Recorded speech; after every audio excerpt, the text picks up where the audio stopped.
मौलवी अहमद रजा खान ने अपने पुत्रा दे बारे लिखा कि आला नस्ल के दो कुत्ते आन। हाँ, अगर आला नस्ल के कुत्ते का लफ्ज ना हो मेरी सजा मौत है, मैं गोली बर्दाश्त कर जाऊंगा। मालूम होता कि तुहाडी तो नस्ल ही आला कुत्तियां तो चलती है। इनू पट्टा गत्तो पट्टा हम बर्दाश्त नहीं कर सकते। हमारी जबान, हम ऐसी जबान नहीं रखते। और इसने इमाम अहले सुन्नत रहमतुल्लाह अलैह के बारे में आख्या कि ओदी शक्ल बांदरा वर्गी शक्ल आई। आपकी सीडी में है, लो सुनो।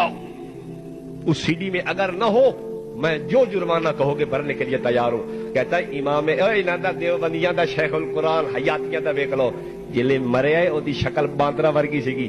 अपने नूरानी तू तो पुछ जेड़ा लैटरीन च मरदा पिया, तेनू नूरानी नजर नहीं आया? इमाम अहले सुन्नत की बात में कर, पहले नूरानी का मसला चुका जो लैट्रीन के अंदर मरता है। और तेरी किताब के अंदर ये बात मौजूद है, उसको देखा गया, उसकी हालत बिगड़ चुकी थी। किताब मेरे को मौजूद है, मैं एवं गल नहीं कर रहा, ढकोसला नहीं मार रहा, मैं गल दलील दे नाल कर रहा कि जिले मरे उसकी शक्ल बदल चुकी आई, ओदी हालत बिगड़ चुकी थी। अगर तुझे अपने बुजुर्गों की बात नजर नहीं आती तो मैं दिखा देता हूं यार, इतनी कौन सी बात।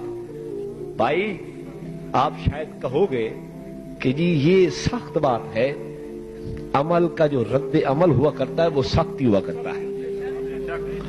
वो हमें कुछ न कहे, असाड़ा दिमाग खराब है जो असन को जाकी। लेकिन मसला वो है दो आला नस्ल दे उन्हों का कम ही होंदा वटना। यार तुसा मुसलमान हो, आशिक सड़ेंगे हो, असा तो कुछ नहीं आते पाए, तुसा क्यों असानू गाली करते हो यार? असा चुप क्यों करिए? दसो मैनू। लोग यो समझे सन कि बेगैरत है।